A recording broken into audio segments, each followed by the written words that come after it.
નમસ્તે વિદ્યાર્થીઓ, કેમ છો બધા? ચાલો મજામાં જશો. હવે આપણે જે કામ કરી રહ્યા હતા, મતલબ કે પ્રત્યાવર્તી પ્રવાહ એસી પ્રવાહમાં તમને યાદ હશે કે લાસ્ટમાં છેલ્લા વિડીયોમાં આપણે ઘણા બધા એક્ઝામ્પલનું સોલ્યુશન કર્યું છે. બરાબર, સાથે સાથે સ્વાધ્યાયના પણ અમુક દાખલા લીધા છે. આપણે બધા ગણજો, બરાબર, નોટબુકમાં ગણજો, બરાબર.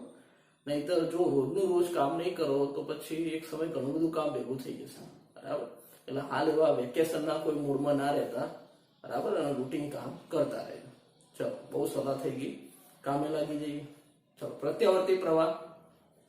જો અત્યાર સુધી મારી જે વાતો હતી, છેલ્લે આપણે એલસીઆર એસી શ્રેણી પરિપથ ઉપર આવ્યા હતા, બરાબર. ત્યારબાદ એ જે પરિપથ છે એમાં અનુનાદની ઘટના પણ આપણે જોઈ. હવે મારે વાત કરવી છે ક્યાંક ને ક્યાંક તમને 11મા ધોરણનું દોલનો ચેપ્ટર યાદ કરાવો.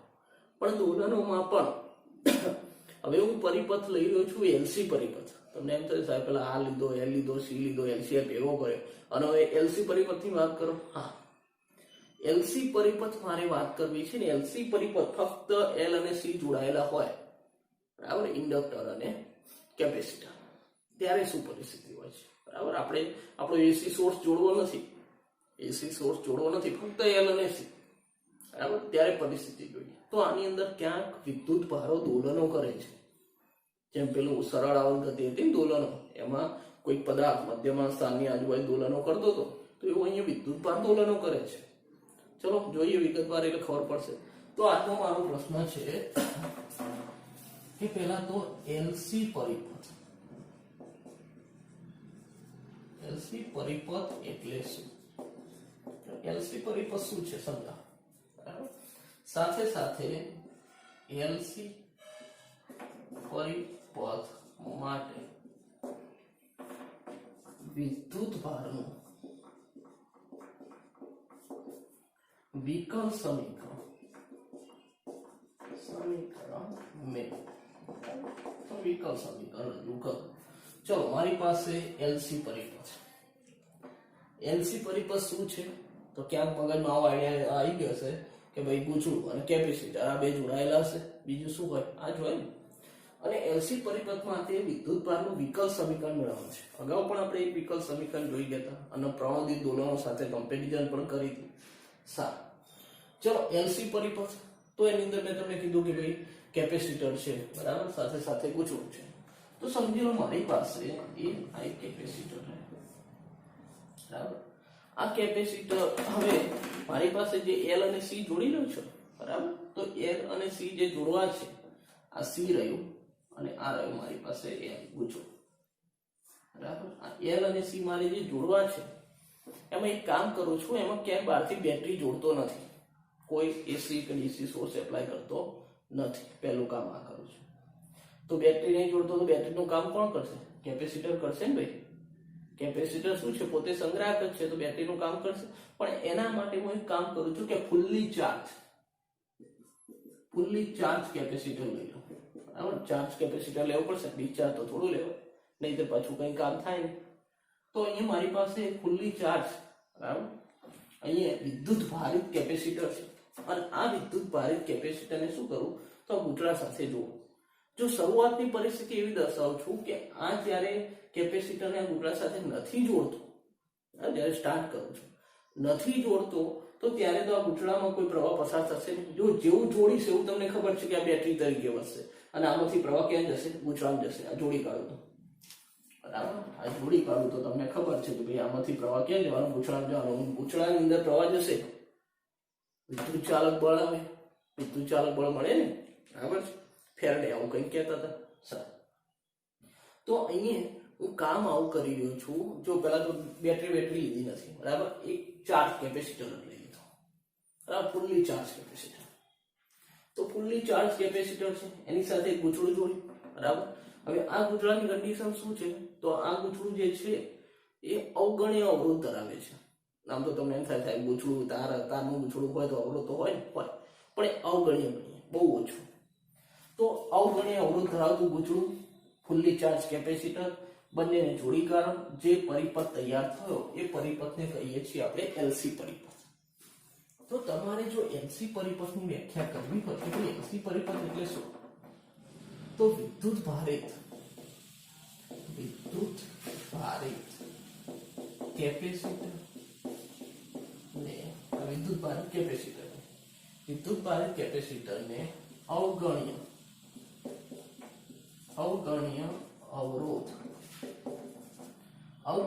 અવરોધ ધરાવતા ઇન્ડક્ટર સાથે જોડતા બનતા પરિપથને શું કહીશું તો એલસી પરિપથ કહે. ચલો એલસી પરિપથની વ્યાખ્યા થઈ ગઈ. મારે જોઈએ છે એલસી પરિપથ એટલે શું. તો એલસી પરિપથ એટલે મારી પાસે કોઈ ફુલ્લી ચાર્જ કેપેસિટર છે, અવગણ્ય અવરોધ ધરાવતું પૂછડું છે. આ બંને જોડી કાઢો તો તમને ખબર છે અહીંથી પ્રવાહ આમ વધવાનો છે, તનથી રૂમ તરફ જાય તો અહીંથી એમ પ્રવાહ વધવાનો છે. બરાબર.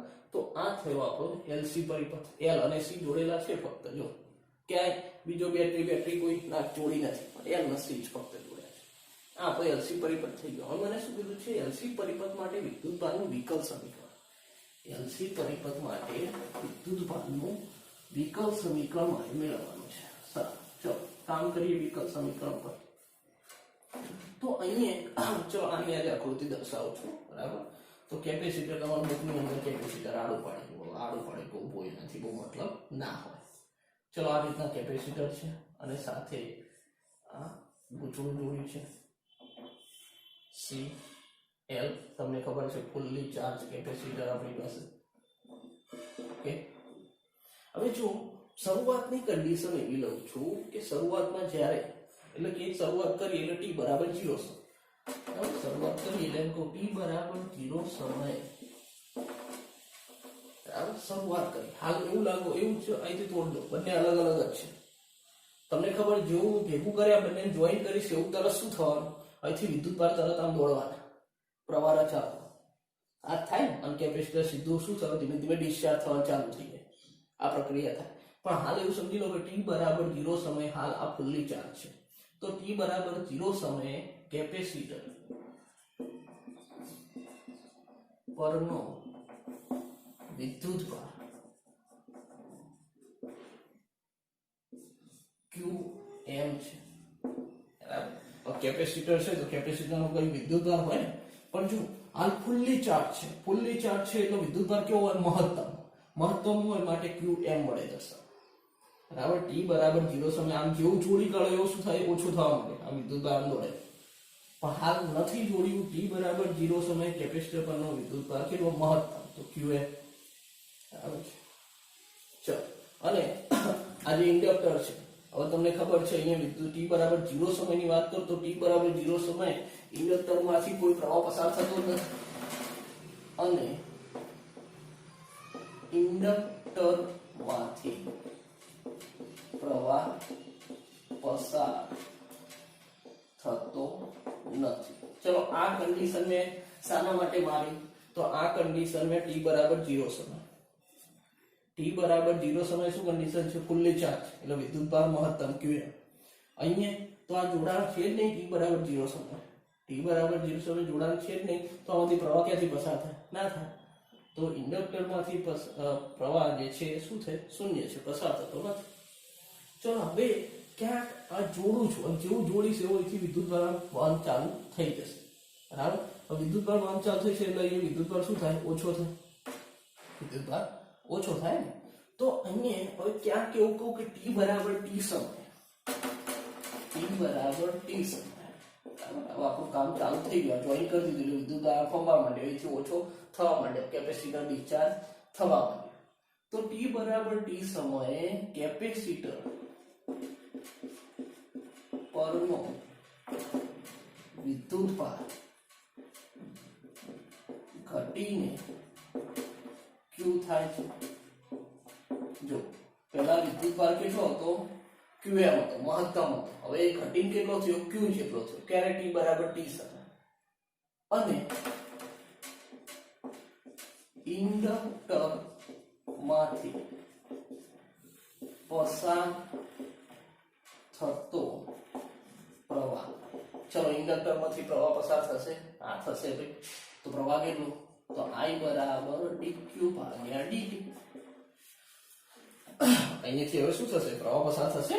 જેવું જોડ્યું એવું અહીંયા વિદ્યુતભાર આમ જોડે, આમાંથી પ્રવાહ પસાર થયો તો પ્રવાહ પસાર થયો તો પ્રવાહ કેટલો? dq by dt. પણ જો પ્રવાહમાં શું થશે? ધીમે ધીમે ઘટાડો થશે. કેમ? કેમ કે જો અહીંયા ધીમે ધીમે આ કેપેસિટર શું થાય? ધીમે ધીમે વિદ્યુતભાર ઘટે છે. આ કેવી વાત કરું કે જો આ એક મારી પાસે ટાંકી હોય, બરાબર, મોટી ટાંકી છે, બરાબર, ટાંકીમાં પાણી આટલા સુધી ભરેલું છે.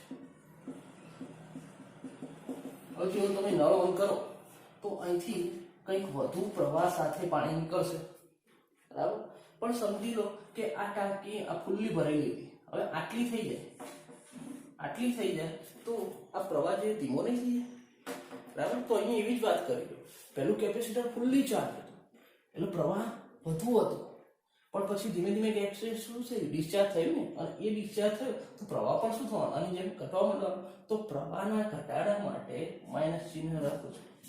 સમય સાથે શું થાય છે? ઘટાડો જોવા મળે છે. તો ઇન્ડક્ટરમાંથી પસાર થતો પ્રવાહ. સારું, હવે તમને ખબર છે કે ભાઈ ઇન્ડક્ટર હોય કેપેસિટર, તો આ કેપેસિટરના બે છેડા વચ્ચેનો વિદ્યુત સ્થિતિમાનનો તફાવત છે. કેપેસિટરના બે છેડા વચ્ચેનો વિદ્યુત સ્થિતિમાનનો તફાવત. ચલો, વિદ્યુત સ્થિતિમાનનો તફાવત કેટલો મળશે? યાદ છે? C બરાબર Q by V. C બરાબર Q by V. તો V બરાબર Q by સ્મોલ q નામ આપે છે તો Q by C, બરાબર. આ કોનો વોલ્ટેજ છે? તો કેપેસિટરના બે છેડા વચ્ચે, તો માટે VC લખો. તો VC બરાબર શું થશે? Q by C. યાદ કરો, C બરાબર શું હતું? Q by V. કેપેસિટર બીજા ચેપ્ટરથી ભણીને આવ્યા છો. ચાલો, ગૂંચળું. હવે ગૂંચળામાં તમને ખબર છે કે જેવો પ્રવાહ પસાર થયો એટલે ગૂંચળાની અંદર શું થશે? તો વિદ્યુત ચાલક બળ પ્રેરિત થશે. મતલબ વિદ્યુત ચાલક બળ એટલે કંઈક વોલ્ટેજ મળશે. તો L ના બે છેડા વચ્ચેનો વોલ્ટેજ કહું કે વિદ્યુત ચાલક બળ, બરાબર. તો વોલ્ટેજ ને લખું VL1. આમ તો આપણે એપ્સિલોન વડે દર્શાવતા વિદ્યુત ચાલક બળ, પણ એને હું VL વડે પણ દર્શાવી શકું. શું હતું? Minus L di by dt, બરાબર ને? ઓકે છે. તો અહીંયા આ જે ઋણ ચિહ્ન છે, ઋણ ચિહ્ન શું દર્શાવે છે? કે ભાઈ અહીંથી જેટલો વિદ્યુતભાર આવે છે એનો જ આ શું કરે છે? વિરોધ કરે છે. અને વિરોધ કરતો હોય તો આ ધન વિદ્યુતભાર આવે છે તો આ બાજુ ધન થઈ ગયો, આ બાજુ ઋણ થઈ ગયું. ત્યારે જ વિરોધ કરી શકે, ત્યારે વિરોધ શક્ય બને. ચલો, તો મારે ફક્ત મૂલ્ય દર્શાવવું છે માટે આ ઋણ ચિહ્ન લઈ લઉં છું અને ફક્ત મૂલ્ય દર્શાવવું છે. સારું, ચલો, મારી પાસે બંને બાજુના વોલ્ટેજ છે. શું કરું? યાદ છે ને, હર વખતે શું કરતા હતા? કિર્ચોફને યાદ કરો. કિર્ચોફ દાદાને બોલાવો. તો કિર્ચોફના બંધગાળાના નિયમ પરથી, ચલો, કિર્ચોફનો બંધગાળાનો નિયમ લાગુ પાડો, બરાબર. જો જે દરેકને જે રીતના ટેકનિકથી યાદ રહેતો હોય, હું ધારો કે અહીંયાથી શરૂ કરું, આના એ પોઈન્ટ કહી દઉં, બરાબર. એ પોઈન્ટથી શરૂ કરીને ફરી પાછો એ પોઈન્ટ આવો એટલે બંધગાળો આખો થઈ ગયો. તો અહીંનું જે વિદ્યુત સ્થિતિમાન છે એને VA કહો, બરાબર. હવે ચલો, અહીંથી આમ ચાલે એટલે આનું વિદ્યુત સ્થિતિમાન કેટલું છે? L di by dt. પણ જો તમે આમ જાય છો એટલે વધુમાંથી ઓછું થઈ રહ્યું છે, વધુમાંથી ઓછું થઈ રહ્યું છે, માંથી ઋણ એટલે વધુમાંથી ઓછું થઈ રહ્યું છે. તો એના માટે minus L di by dt લખું છું. ચલો, અહીંથી પાછા આમ આવ્યા તો કેપેસિટર કેટલું થશે? તો plus Q by C is equal two શું થશે? VA થશે. પાછા ક્યાં જાય? એ પોઈન્ટ આવી ગયા. આ A થી શરૂ કર્યું, ફરી અહીંનું વિદ્યુત સ્થિતિમાન જોયું, અહીંનું વિદ્યુત સ્થિતિમાન આવી ગયા એ આગળ. અને તમને ખબર છે બંને બાજુ આપણે શું કરતા હતા? એ ઉડાડ દેતા હતા. એટલે અહીંયા ડાયરેક્ટ લખતા હતા કે માઇનસ L di ભાગ્યા dt plus Q by C is equal to 0. કોક આવું ડાયરેક્ટ લખ્યું, બરાબર. તો પણ વાંધો નહીં, જેને જે રીતના યાદ રાખ્યું હોય. ચલો, તો અહીંયા મારી પાસે આપણી પાસે જે સમીકરણ છે બરાબર, હવે એમાં પણ તમને આઈ ખબર છે, આઈ ખબર છે તો મૂકી દો અહીં. તો જો શું થશે માઇનસ એ બરાબર ડી બાય ડીટી, અને શું છે તો માઇનસ ડીક્યુ ભાગ્યા d t plus q by c is equal to 0. ચલો માઇનસ માઇનસ પ્લસ થઈ જશે અને અહીંયા શું થશે તો l d square q by d t square plus q by c is equal to 0. ચલો ઓકે છે, જોઈ લેજો. આઈ ની જગ્યાએ શું મૂક્યો minus d q by d t, minus minus plus થઈ ગયા અને અહીંયા બે વખત વિકલન થયું એટલે d square q by d t square. જો મારે આમાં વિદ્યુતતાનું વિકલ સમીકરણ જ મેળવવું છે તો એ બાજુ જ કામ કરી દઉં. ચલો એક કામ કરું છું, એલ વડે ભાગતા, એલ વડે ભાગી દો બરાબર, લખું છું. ચલો એલ વડે ભાગ બરાબર ની બંને સાઈડ એલ વડે ભાગું તો જો અહીંયા એલ વડે ભાગું તો શું થશે d square q by d t square. ચલો અહીંયા એલ વડે ભાગું તો વત્તા 1/LC ઇન્ટુ ક્યુ. આ ક્યુ ને 12 લખ્યો, એલ વડે ભાગી દીધા, એલસી થઈ ગઈ બરાબર 0 ને ભાગીશું 0 થવાનું છે. ચલો સમજી ગયા, ખ્યાલ આવી ગયો ને. તો આ શું છે આપણી પાસે તો કે ભાઈ એલસી પરિપથ માટે વિદ્યુત ભારનું વિકલ સમીકરણ. ચલો વિદ્યુત ભારનું વિકલ સમીકરણ મળી ગયું. વિદ્યુત ભારનું વિકલ સમીકરણ મારે જોતું તો વિદ્યુત ભારનું વિકલ સમીકરણ મળી ગયું. ચલો ફરીથી એકવાર યાદ કરાવી દઉં છું. તો પહેલા તો એલસી પરિપથ એટલે શું તો એલ અને સી બે જોડેલા હોવા જોઈએ, પણ સી કેવો ફુલ્લી ચાર્જ, તો વિદ્યુત ભારિત કેપેસિટર ફુલ્લી ચાર્જ, અવગણનીય અવરોધ ધરાવતું ગુજવું અથવા ઇન્ડક્ટર સાથે જોડતા બનતા પરિપથને એલસી પરિપથ કહેવાય. ચલો કામ શું કર્યું છે તો પહેલા ટી બરાબર 0 સમય આ ફુલ્લી ચાર્જ હતું, આમાં કોઈ પ્રવાહ નતો બરાબર. પછી ટી બરાબર ટી સમય આમાંથી કઈ વિદ્યુતભાર ઓછો થયો, કેટલો ક્યુ જેટલો થયો બરાબર. આમાં પ્રવાહ આવ્યો તો પ્રવાહ આટલો આવ્યો બરાબર છે.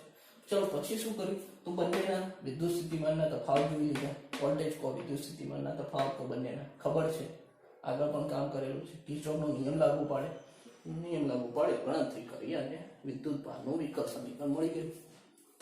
ચલો તો જો તમે આમ તો પરીક્ષામાં પૂછાયેલો પ્રશ્ન છે, જેમ પેલો મેં પાવર અને પાવર ફેક્ટરની વાત કરી હતી કે પાવર અને પાવર ફેક્ટર પૂછાયેલો છે, એ જ પ્રમાણે આ પ્રશ્ન પણ પરીક્ષામાં રિપીટ થાય છે. તો એલસી પરિપથ એટલે શું, એલસી પરિપથ માટે વિદ્યુત ભારનું વિકલ સમીકરણ. તો આટલા સુધી આપણે કામ કરીશું. ચલો ઓકે બરાબર. ચલો આવો બીજો 2 માર્ક્સનો એક પ્રશ્ન જોઈએ બરાબર. તો હવે આપણે શું કરવું છે તો એલસી પરિપથ માટે વિદ્યુત ભારનું વિકલ સમીકરણ આપણે મેળવ્યું. હવે આપણી પાસે આ સમીકરણ છે એનો ઉકેલ જોવો છે, એનો ઉકેલ મેળવવો છે. તો ચલો ઉકેલ મેળવવા માટે બીજો પ્રશ્ન લઈએ બરાબર. ચલો સમય બચાવવા માટે સાફ કરી દઉં છું.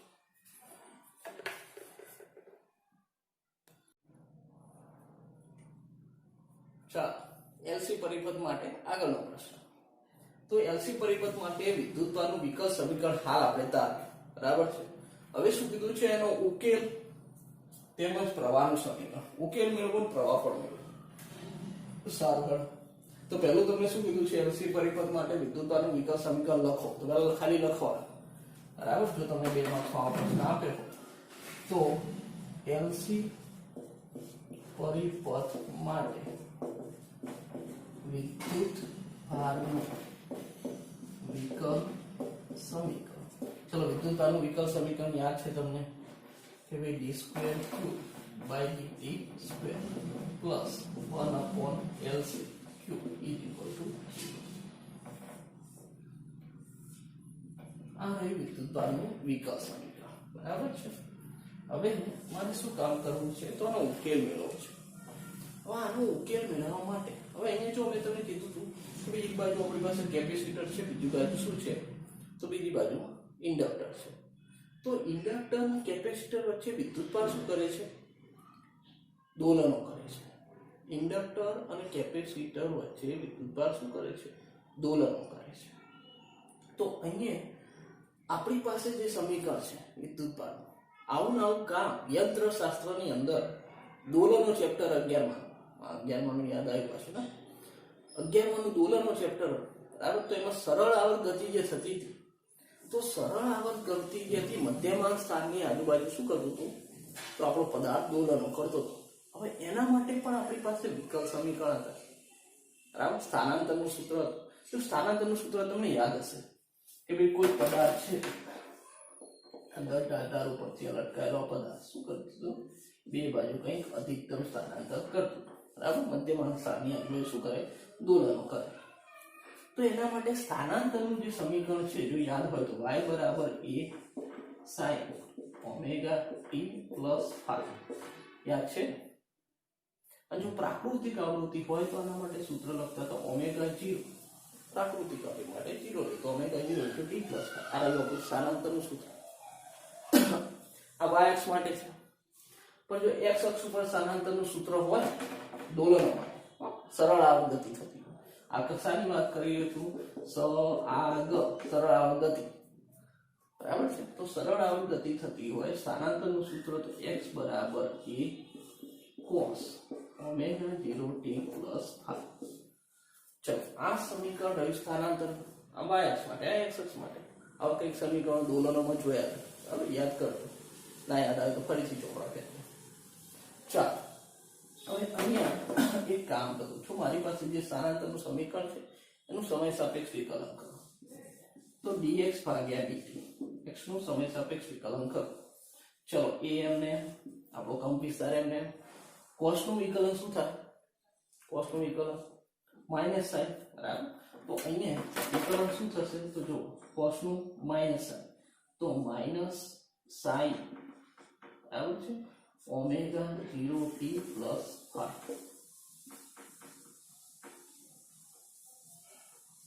અને અહીંયા ઓમેગા 0 જે સમય સાથે ગુણાયેલો છે એ શું થશે, વિકલનમાં ગુણાંકમાં આવે એટલે અહીંયા ગુણાઈ જાય, બરાબર છે. એટલે આ સમીકરણ થોડું સરખું લખું છે, માઇનસ ને આગળ કાઢો, minus a omega sine omega 0 t, sorry omega 0 છે t પ્લસ phi.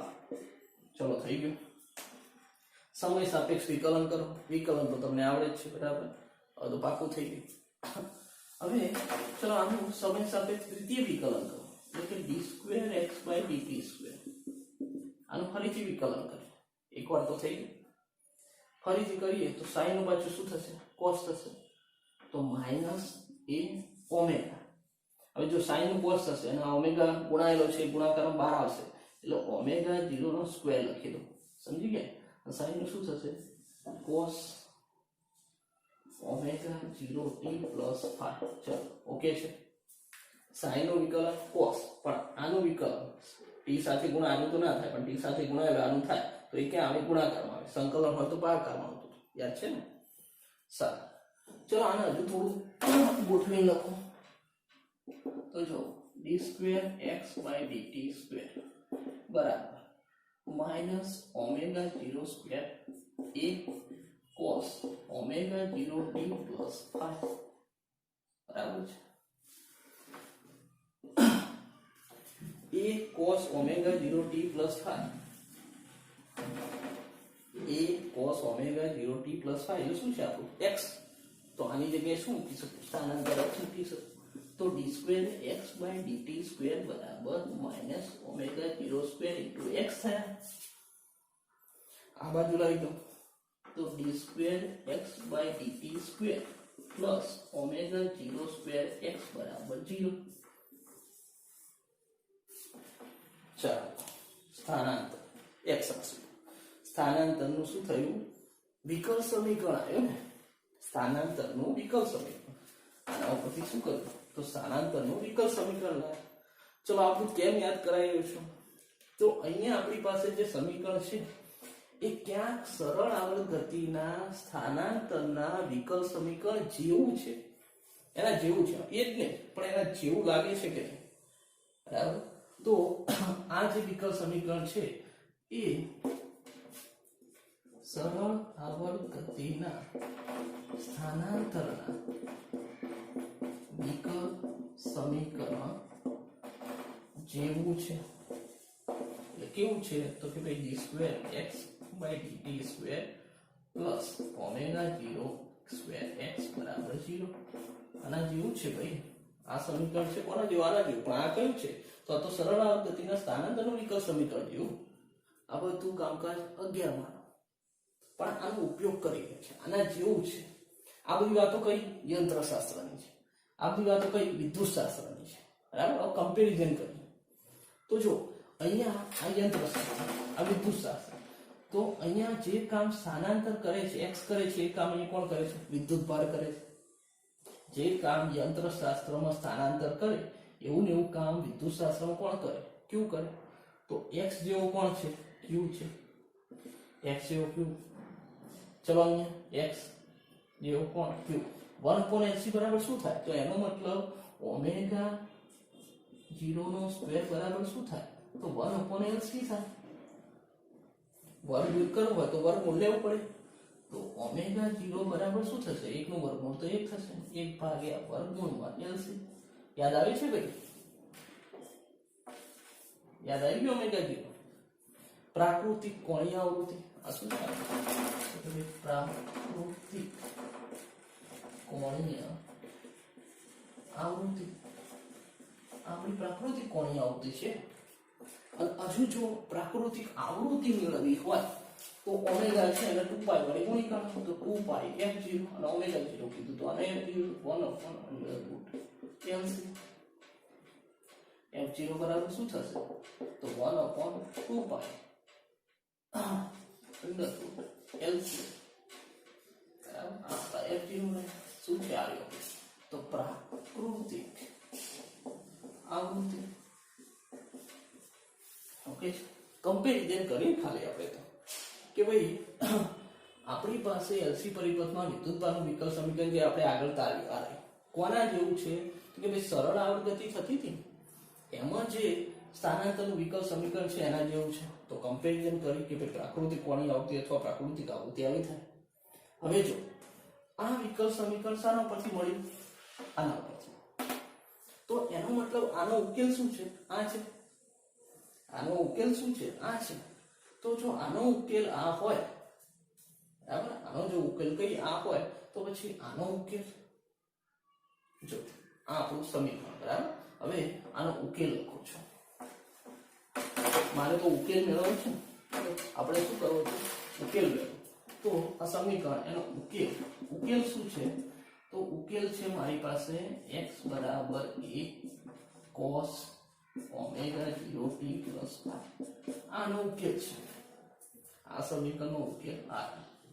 તો પછી આના જેવું છે તો આનો ઉકેલ પણ કંઈક આવો થઈ શકે, બરાબર. આ નોંધવો જ નથી લખ્યું, નહીં નોંધો તો કંઈ જરૂર નથી, બરાબર. ખાલી 11 નું યાદ કરાવ્યું. સારું,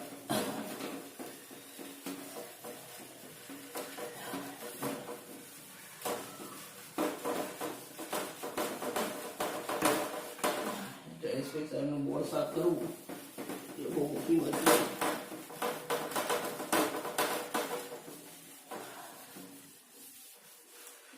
દાતાશ્રી બરાબર યાદ આવે. ચલો આનો ઉકેલ આ છે. તો પછી આનો ઉકેલ તો જો હવે અહીંયા કમ્પેરિઝન કરીએ. આ એ શું છે? એ શું છે? કંપ વિસ્તાર. કંપ વિસ્તાર એટલે મહત્તમ સ્થાનાંતર. મહત્તમ સ્થાનાંતર છે આ x શું છે? તો x સ્થાનાંતર. તો x જેવું કામ અહીંયા કોણ કરે છે? q કરે છે, બરાબર. તો અહીંયા મહત્તમ સ્થાનાંતર હોય તો આ બાજુ શું થાય? આપણે મહત્તમ વિદ્યુતભાર લખવો પડે. તો જો આનો ઉકેલ લખો d2q/dt² પ્લસ 1/LC q બરાબર 0 નો ઉકેલ. ઉકેલ શું મળે? તો જો આના ઉપર લખો x છે એની જગ્યાએ શું આવે?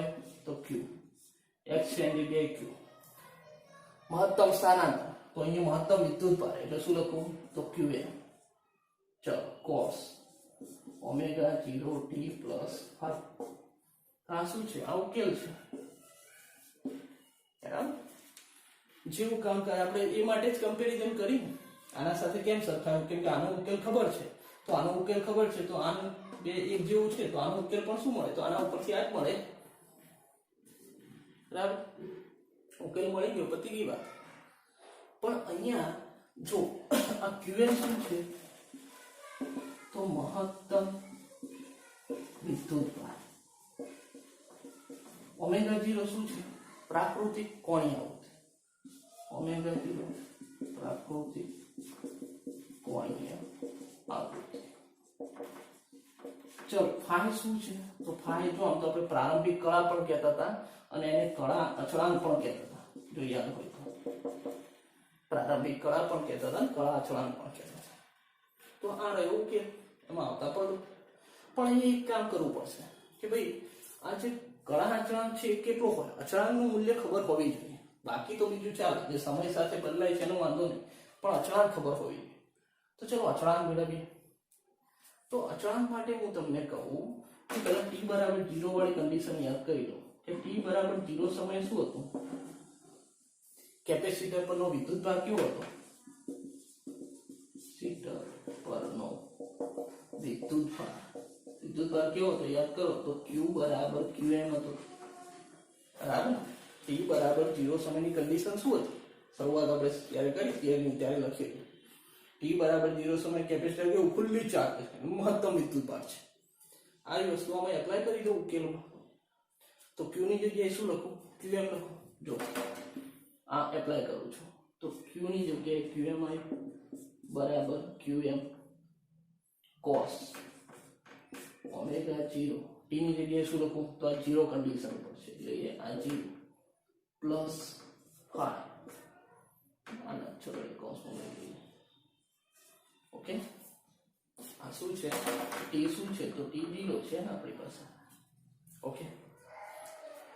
ચલો અહીંયા આ qm ને આ બદલાવો તો qm ભાગે qm એટલે 1 થઈ ગયું, બરાબર, અને આ બદલાવ એટલે qm ભાગે qm એટલે 1, આ પદ તો 0 થઈ ગયું, તો વધ્યું શું મારી પાસે cos phi વધ્યા। તો cos ના કયા ખૂણાનું મૂલ્ય 1 થાય, cos ના કયા ખૂણાનું મૂલ્ય 1 થાય, cos 0 એટલે 1 થાય, તો આનો મતલબ phi બરાબર શું થયો 0 થયો, phi બરાબર શું મળ્યું મને 0 મળ્યું, એટલે કળા અચળાંક કેટલો છે 0 છે, કળા અચળાંક 0 છે, બરાબર। ચલો હવે સૂત્રના સજાઈ લખીએ, બરાબર, સજાઈ લખીએ એ પહેલા સ્ક્રીનશોટ લઈ લો, પછી તમને એલસી પરિપથ માટે વિદ્યુતભારનું વિકલ સમીકરણ કે તો ફક્ત લખી દેવાનું। હવે તેના ઉકેલ માટે શું કરવાનું, તો સરળ અવગતિ યાદ કરવાની, એમાં સમીકરણ સરખાઈ દેવાનું, એનો જે ઉકેલ છે એ પ્રમાણે આનો ઉકેલ મળશે, બરાબર। ઉકેલ લખી દીધો, ઉકેલમાં પાછો કળા તફાવત કળા અચળાંક મારે જાણવો છે, તો કળા અચળાંક કેટલો છે 0 છે, હવે 0 મૂકી લખી લઈએ સમીકરણ। ચલો એક સ્ક્રીનશોટ લેવાઈ ગયો, નહીં કહો હોય તમે લઈ દેશો, ચાલો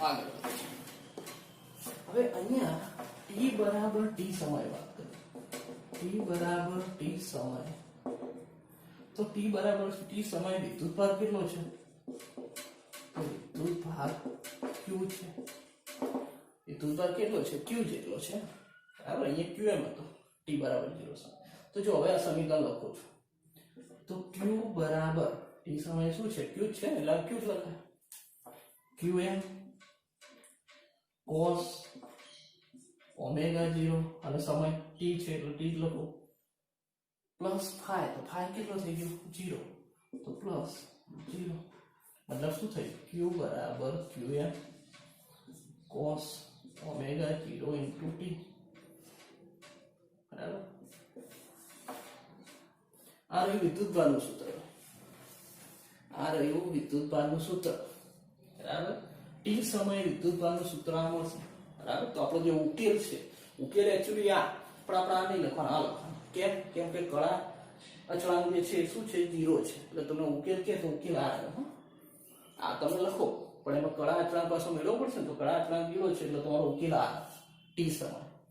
હવે t સમય પ્રવાહની વાત કરું તો ઉકેલ લખવામાં પ્રવાહનું સમીકરણ લખવું છે, ચલ પ્રવાહ, તો પ્રવાહ ક્યારે t સમય, t બરાબર t સમય, તો પ્રવાહનું સૂત્ર શું છે, તો I બરાબર માઈનસ dq ભાગ્યા dt છે, I બરાબર શું છે માઈનસ dq ભાગ્યા dt છે, ચાલો minus d by dt, q તો t સમય ને t સમય q આ રહ્યો શું છે ભાઈ qm cos omega 0 into t, બરાબર છે.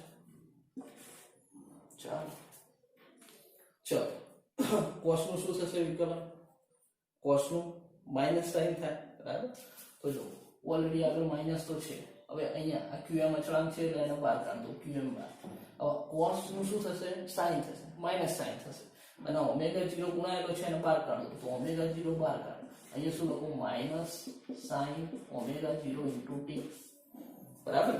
cos નું વિકલન શું થાય? માઇનસ સાઇન થઈ ગયું. પણ આ ઓમેગા 0 t આનું શું થશે? ઓમેગા 0 આગળ ગુણાકારમાં હશે, બહાર આવી ગયું. આ qm તો હતો જ, ના બહારનું માઇનસ, માઇનસ માઇનસ શું થશે? પ્લસ થશે. શું લખું? qm omega 0 sine omega 0 into t. ચલો સ્વયં પ્રવાહ. હવે જો આ પ્રવાહ મહત્તમ ક્યારે થાય? તો સાઇન ઓમેગા 0 ઇન્ટુ t છે, સાઇન નું મહત્તમ મૂલ્ય 1. તો આ 1 થાય ત્યારે આ શું પ્રવાહ કેવો થાય? મહત્તમ થાય. તો અહીંયા આ જે પદ છે એ શું દર્શાવે છે? મહત્તમ પ્રવાહ. એટલે એનો મતલબ im બરાબર શું છે? તો qm ઇન્ટુ ઓમેગા 0. આ શું છે? મહત્તમ પ્રવાહ છે ને. આનું મૂલ્ય 1 કરું, આનું મૂલ્ય મહત્તમ બને થાય તો 1 થાય એટલે પ્રવાહ શું વધે? આટલો. પણ એ પ્રવાહ કેવો? મહત્તમ. તો આ મહત્તમ પ્રવાહ. તો સૂત્ર શું થાય? I બરાબર im sin omega 0 into t. મળી ગયું પ્રવાહનું સમીકરણ. જો આ બે સૂત્રો યાદ રાખજો. ઉકેલ, આનો ઉકેલ તો t બરાબર t સમયે વિદ્યુતભાર અને પ્રવાહ. આ રહ્યા ઉકેલ આપણો. t બરાબર t સમયે વિદ્યુતભાર અને પ્રવાહ. આપણું જે ઇન્ડક્ટર છે એમાંથી પ્રવાહ પણ પસાર થશે તો આટલો થશે. ચલો મુદ્દો ક્લિયર થયો. આપણા બે પ્રશ્નો. પહેલા એલસી પરિપથ માટે વિદ્યુતભારનું વિકલ સમીકરણ મેળવી દેવાનું, તો આ મેળવી કાઢીએ. પછી એનો ઉકેલ, બરાબર. તો ઉકેલ માટે સરળ ગતિ યાદ કરી લેજો. એનો જે ઉકેલ છે એ જ ઉકેલ છે. અને સાથે સાથે પ્રવાહનું સમીકરણ તો વિદ્યુતભાર અને પ્રવાહ. ઓકે, ચાલો નોંધ કરી લો.